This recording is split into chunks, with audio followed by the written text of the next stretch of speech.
suggest you don't mess with my sis, cause she ain't comfortable. Don't mind me, I'm just eating some gummy worms.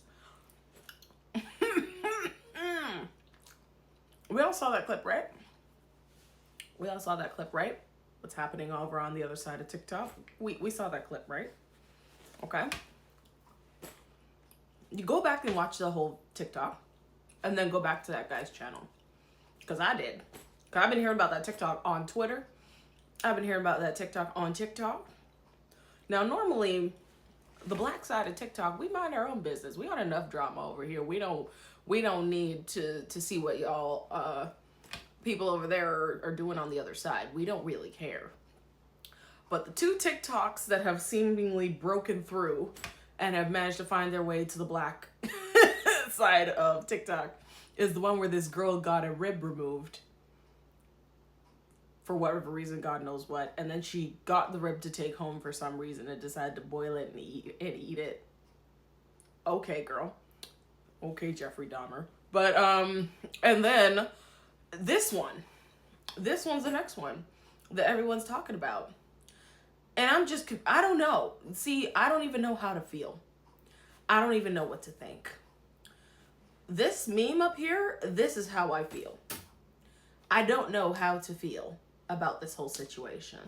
On the one hand, if you were my friend and the two of us were supposed to go to a concert together and we're both traveling and something happens to me on the way and I expire on the way, I mean, I would like to think that you would stay with me to the end and make sure that, you know, you're there to claim my body, you're there to make sure everything goes well with me and that everything's handled. But on the other side, I'm sitting there thinking, like, I watch you Beyonce fans. I'm not a Beyonce fan. We can get into that another day, but I don't think I need to talk about that right now. But I see you Beyonce fans on Al Gore's internet. I see you guys. You guys are on here constantly complaining about how high her ticket prices are, how it's so hard to find a good ticket, and how a whole bunch of people who were bashing her and her campaign are all of a sudden bandwagoning, and they are now going to grab all the tickets that you guys really wanted. And apparently everybody's talking about how Paris is always her best show and yada, yada, yada. And so part of me is like, I don't know. If I expired on the way to a Beyonce concert with a friend, would I expect them to miss the concert when I passed away? Because technically I'd have already passed away. So they wouldn't necessarily have to worry about me. But then on the other hand, I'm thinking to myself, you could have done something. Could you have called the ambulance faster? Could you have tried to do CPR on me? Could you have, I don't know, called Benny Hinn or something to try and resurrect me from the dead? I don't know. I just feel like there were other options. Like, and then on top of that, I don't know. I am the last person to talk about this, but like sometimes I feel like some things are just sacred. You know, some things don't need to be on the internet. And that's a person who is a serial oversharer. Anybody who knows me well enough knows that once I get comfortable, I start running my mouth and it don't stop.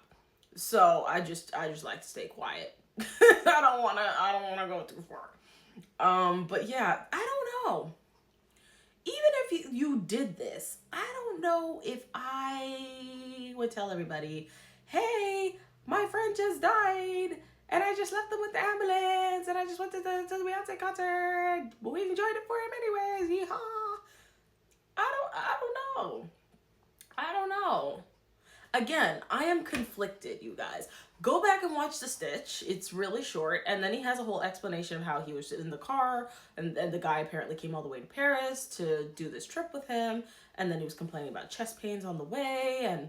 And then apparently he was already dead. And he figured that, you know what, this is what his friend would have wanted. And this is what his Beyonce would have wanted. I don't know. Because part of me is like, the logical part of me is like, if I was expired, TikTok always want to ban you from using certain words. If I was expired, like, what does it matter? You might as well go see the concert and then you can circle back and deal with me later. But then another part of me is like, well, if you just leave me, just dump me with paramedics in the hospital and go about your business, I'm kind of going to want to haunt you from the grave. I don't know. I don't know if I would forgive that. I don't know. Like, but the whole thing, I'm going to be honest with you, the whole thing is kind of tacky to me. And again, y'all know I'm a serial oversharer. I kind of have a mouth like a runaway train sometimes, not always, but I feel like I have limits, and I don't know if I would be flippant about somebody's death. That to me is just a level that I'm not quite sure I'm comfortable with. I don't know. But yeah, this whole meme is like literally how my brain is right now. But let me know what you guys think. What do you think about the guy who decided to ditch his newly deceased friend to go to a Beyonce concert? What do you think? Do you think he should have stayed and taken care of his friend, and maybe tried to get a refund after the fact? Do you think he should have still gone? Again, I'm very torn. And I know there are some people who are like, well, if friends like this, who needs enemies? I mean, yeah, that's a perspective as well. But I don't even know what to think. I don't know what to think. I don't know what to say. I'm truly stumped, you guys. I am truly stumped. What is the verdict here? I don't have an answer. All I think is either way they sliced it, they should have taken this offline. This is one of them stories that I feel like we didn't need to be here. Same with the Rib Girl, Miss McRib. We don't need to be a part of that story. Yeah. So let me know your thoughts, and we'll talk. Bye.